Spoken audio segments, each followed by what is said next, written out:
irmãos, vamos para a Bíblia? Abra a tua Bíblia, por favor, no livro de Ezequiel, capítulo 2. É a nossa lição de hoje. Ezequiel, capítulo 2. Nós vamos hoje tratar a respeito desse profeta, que foi muito usado por Deus, sim. Foi um servo usado por Deus, e que nesse texto que nós vamos ver hoje, vai trazer uma lição de fé. Eu estou batizando a mensagem de hoje de uma palavra de fé, e você vai entender por quê daqui a pouco. Olha o verso 1 e o verso 2, o que o Senhor traz para nós. E disse-me: filho do homem, põe-te em pé e falarei contigo. Então entrou em mim o Espírito quando falava comigo, e me pôs em pé e ouvi o que me falava. Olha, irmãos, que coisa séria. Lembre você que Ezequiel foi um profeta, foi um homem de Deus, foi um servo do Senhor. E o Senhor trata com ele, conforme nós já acabamos de ler, sobre colocar-se de pé. O Senhor vem dizendo para ele: ô profeta, você pode ter suas habilidades, você pode ter alcançado suas vitórias, você pode ter alcançado resultados muito bons, você pode ser gente boa, gente fina, mas você ainda precisa de uma coisa. O que é, Senhor? Por não, você ainda precisa se pôr de pé. Você ainda precisa se levantar. Essa expressão não é só igual a gente estava agora de pé. Não, não é fisicamente apenas. Não, é mais do que isso. A linguagem bíblica está trazendo para nós de que, infelizmente, existem homens de Deus, existem mulheres de Deus, que em razão das circunstâncias, em razão de algum problema, em razão de algum dissabor, em razão de alguma dificuldade, em razão de alguma luta ou decepção, sabe lá o que, estão prostrados. Volto a dizer, homens de Deus, não quer dizer que estão endemoniados, não quer dizer que Deus não as ama mais. Talvez sejam batizados, talvez sejam membros ativos de uma igreja, talvez sejam gente boa toda a vida, mas a Bíblia está dizendo, pelo que nós vamos lendo, que o Ezequiel, o profeta, recebeu de Deus a lição. Qual foi a lição, irmãos? Qual foi a lição? Levanta-te, se levante, Ezequiel.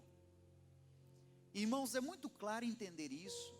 Em uma batalha, lutar de pé já dá um trabalho tremendo, irmãos.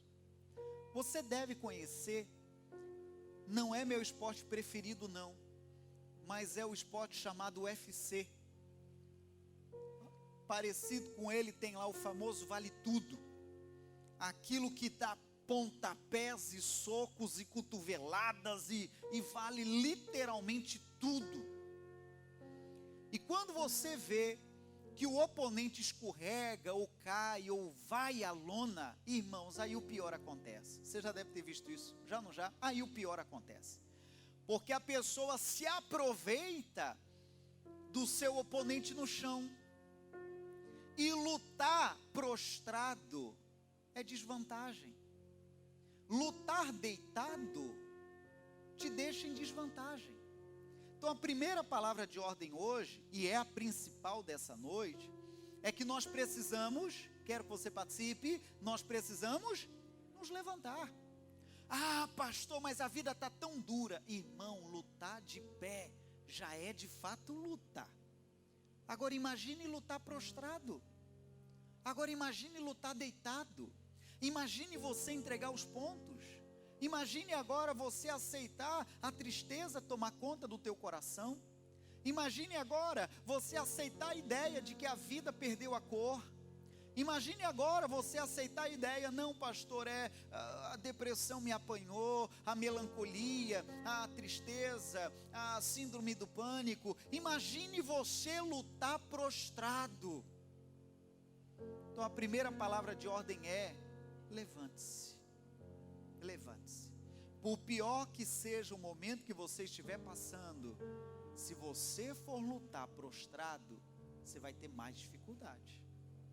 O inimigo se prevalece quando alguém está no chão. É um jogo até desleal, né? Mas quem disse que o inimigo joga limpo?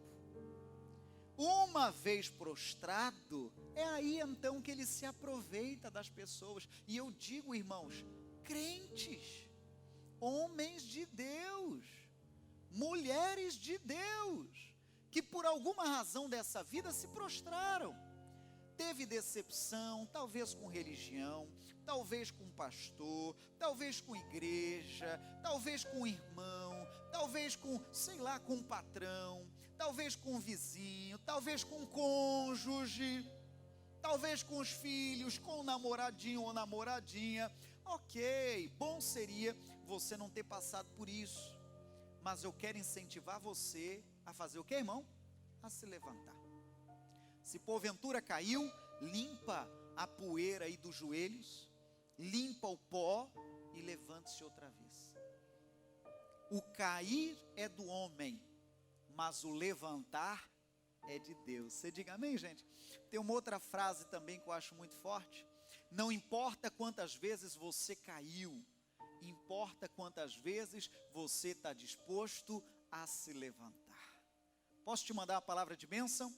Que todos nós estejamos de pé, irmão, todos nós, assim como, vou pegar uma comparação da natureza, o bambu, você sabe que o bambu enverga muito, daqui a pouquinho está lá direitinho, não é à toa que muitas varas para pescaria usa o bambu, porque sabe o quanto ele vai e vem.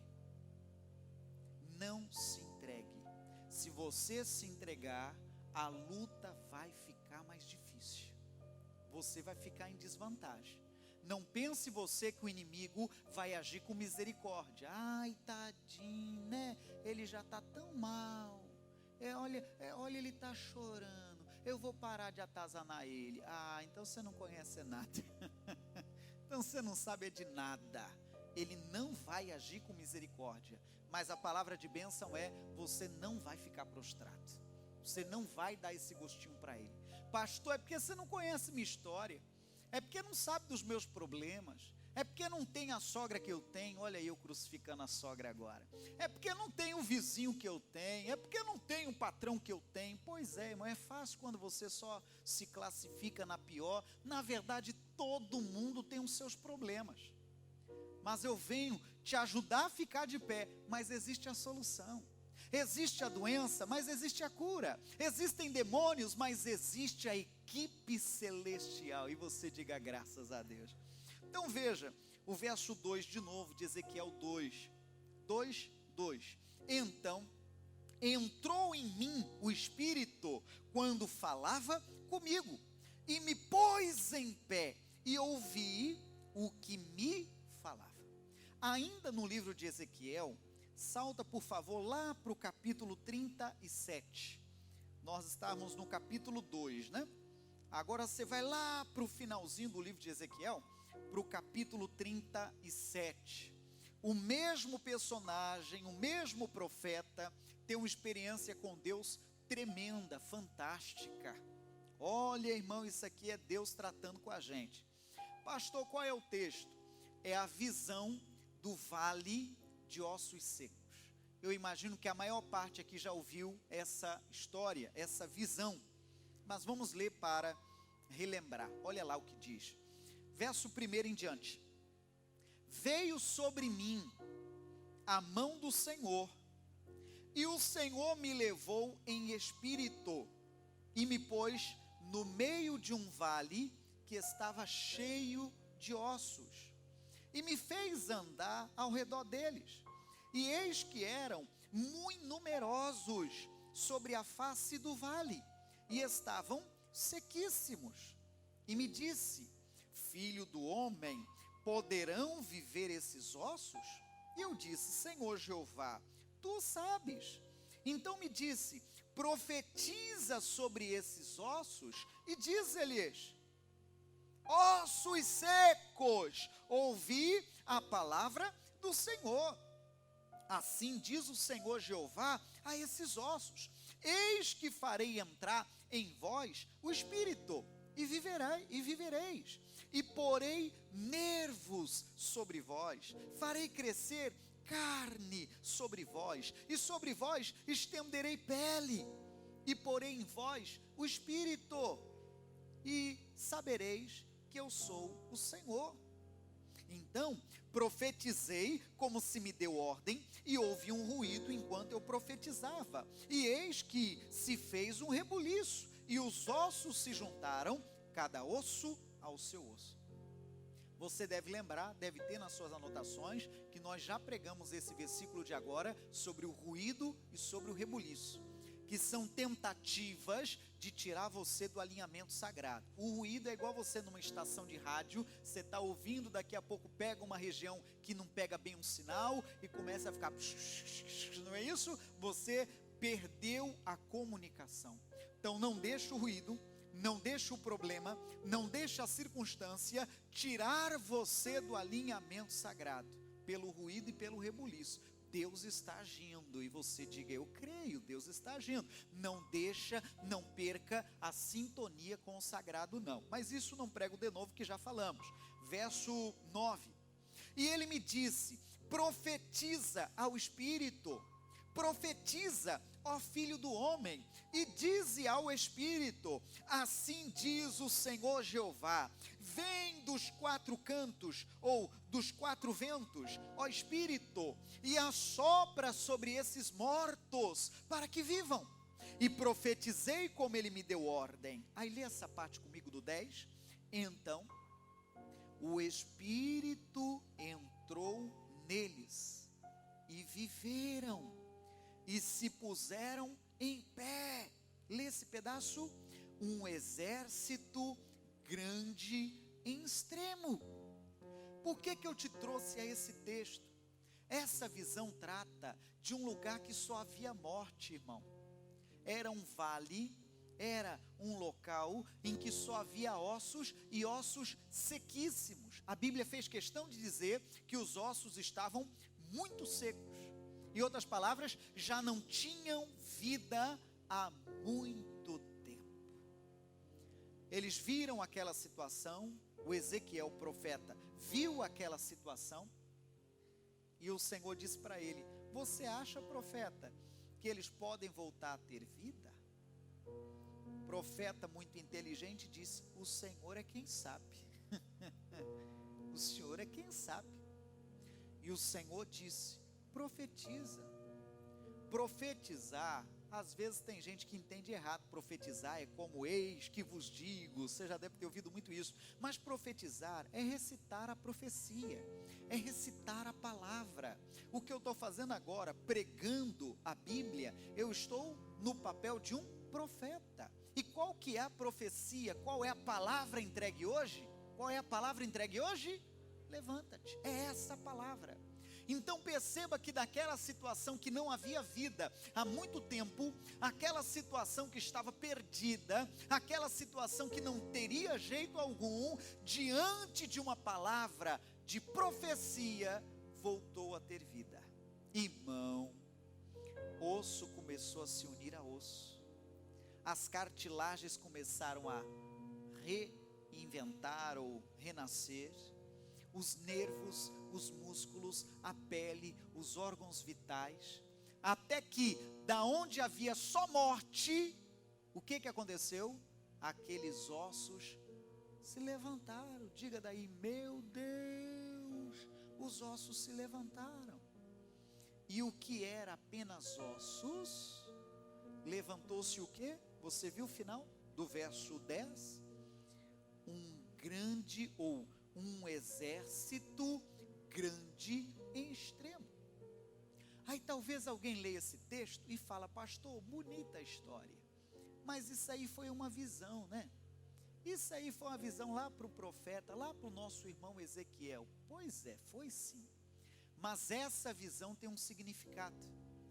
O versículo seguinte explica, olha o 11: então me disse, filho do homem, esses ossos são toda a casa de Israel. Eis que dizem: os nossos ossos se secaram e pereceu a nossa esperança, nós estamos cortados. Então vamos entender, para não ter de ler todos os versículos, vamos entender. A Bíblia está dizendo que essa visão que o profeta teve representa o quê? A casa de Israel, representa o povo de Deus. Trazendo para os nossos dias de hoje, representa cada um de nós, homens e mulheres de Deus que se prostraram, potenciais incríveis, irmãos, que estão enterrados. É como um carro potente toda a vida sem combustível, potenciais incríveis, pessoas talentosíssimas, pessoas que poderiam estar sendo uma bênção para o reino de Deus, que precocemente penduraram a chuteira, precocemente estão prostrados, precocemente estão envenenados, falam já mal de igreja, falam já mal de pastor, vai ver, estão aí futricando em internet, querendo achar isso e aquilo. Oh, que dó, que desperdício. Poderia ser uma potência na mão de Deus, mas está em busca de coisas, e essas coisas estão fazendo algumas pessoas se prostrar. Vamos ver se você está atento. Qual é a palavra de ordem hoje, irmãos? Qual é a palavra de ordem? Qual é? Levante-se, levante-se. A palavra de ordem é essa: levante-se. Para de ficar choramingando, para de tentar achar culpados para o teu insucesso, para de começar ou tentar levantar desculpas. Para com isso, assume a responsabilidade, traga para si o assunto e diga: não, minha história vai mudar, eu não vou me entregar, a minha família depende de mim, eu preciso de Cristo, a minha igreja precisa de mim. Se tem filhos, meus filhos dependem de mim, meu cônjuge depende de mim. Eu não vou me dar ao desgosto de entristecer Deus e alegrar o maligno, de me prostrar, de me entregar. O problema existe, mas eu vou em busca da luz, eu vou em busca da solução. E se tivermos essa garra de não nos prostrarmos, venceremos. Você entende o que estamos falando? Venceremos. Irmão, uma coisa é certa, não pense que é só você que tem problemas. Se eu fosse abrir o microfone aqui e perguntar: irmão, já teve problema? Vixe, a gente faria uma vigília. Daria 6, 7 da manhã e vai ver, eu teria ouvido só esse lado de cá. Ouvindo os causos, ouvindo as lutas, as batalhas, as dificuldades que cada um teve até aqui. Sem dúvida. Mas a palavra de ordem é, levante-se, para que sair. E uma coisa eu te falo com muito temor, eu, mesmo sendo pastor, se fosse ficar olhando picuinhas de A, picuinhas de B, picuinhas às vezes de membros problemáticos, não pense você que todos os membros são sempre muito queridos e sem nenhum tipo de problema. Aqui, graças a Deus, é só gente boa. Mas hora ou outra a gente encontra causos por aí que eu não vou nem gastar o tempo no púlpito. Mas eu vou ficar olhando para isso? Vou nada, irmão. Vou ficar prostrado, vou ficar agora pensando na morte da bezerra, igual fala lá no interior. Vou agora ficar, Deus, e agora? Não posso, claro que não posso. E você também não pode. E ouça isso como o próprio Deus sussurrando no seu ouvido. Certamente você já falou por várias vezes: Senhor, fala comigo, pois Ele está falando.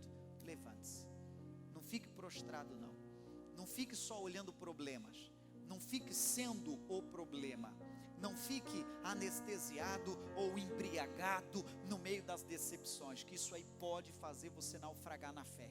Isso pode fazer você desanimar. Isso pode fazer uma hora dessa você não ter força nem de voltar aqui, como frequentemente você faz. Palavra de Deus para nós. Levante. E levante agora que nós vamos orar. Vamos orar. Pode se levantar, por favor, também fisicamente. Há um texto sagrado, mais cedo, pastor Moisés, inclusive, tratava, Salmo 20, versos 7 e 8. Uns confiam em carros, outros em cavalos, mas nós faremos menção do nome do Senhor nosso Deus.